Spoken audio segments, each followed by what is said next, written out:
কেমন আছো? সম্পা রান্না করে সবাইকে স্বাগত। আজকে আমি পাকা আমের মালাই কুলফি বানিয়েছি। কিভাবে বানিয়েছি সেটাই আপনাদেরকে দেখাবো। যে সকল বন্ধুরা আমার চ্যানেলে নতুন ভিডিও দেখছেন অবশ্যই সাবস্ক্রাইব করে আমার পাশে থাকবে। চামচটা দিয়ে টেনে তুলে আনবো।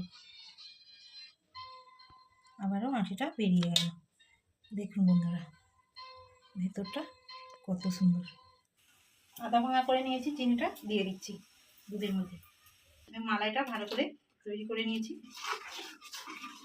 এবার ঠান্ডা হয়ে গেলে আমের মধ্যে দিয়ে দেব। আবার একটা নিয়েছি, আবারও আমি এটার মধ্যে ভরে নিচ্ছি। দেখুন আমি এর মধ্যে মালাইটা দিয়ে দিয়েছি। এবার আমি আমের এই মুখটা দিয়ে বন্ধ করে দিচ্ছি। দেখাবো 10 থেকে 12 ঘন্টা পরে। বন্ধুরা এতটাই ঠান্ডা, খুব হাত কনকন করছে, কেটে নিচ্ছি।